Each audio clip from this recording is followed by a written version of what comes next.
Kadam Karbi ang lang bostom la sepini video ka bostom lang me pegi la penalun tarjum me pegi bostom mun pangke Asha Bhosle arjum me pegi Karbi alun sigelun Bollywood singer tom bostom nani ore la se arju pon iklo nang alun bang bostom nani oi pen a video lang oi bostom alun tarju oi la si a video start iklo nang bostom de ha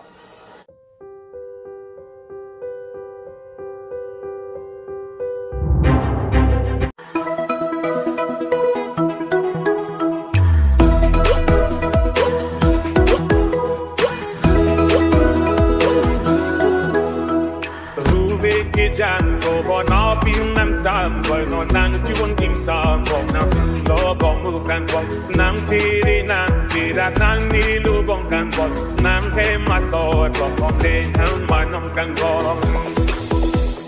Ruve ki jan go bo na pin nam sam bo no nang chuan king sam bo na lo bong mu kan bo nang ti ri nang ti ra nang ni lu bong kan bo nang the ma so bo bong le nang ma nom kan bo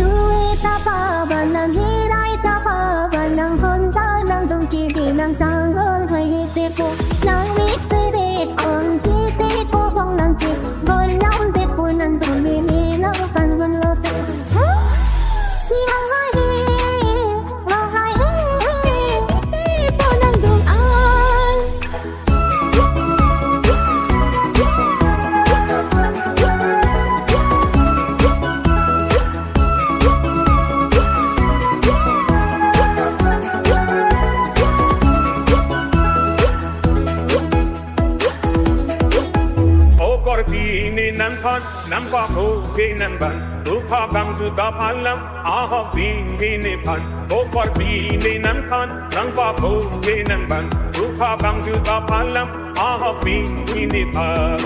plastic ke ri ne pan ru pa tu da palam nang sin che te long ne pan ni lam ki ju palam plastic ke ri ne pan ru pa tu da palam nang sin che te long ne pan ni lam ki ju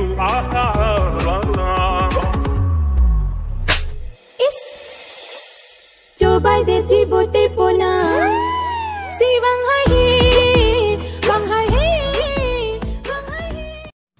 Kadam Karbi ang lang bostom la sepini video ka bostom lang me pig ma bostom lang me pig pula the bostom like comment pin no share no la pen subscribe no bostom Karbi emoji YouTube channel si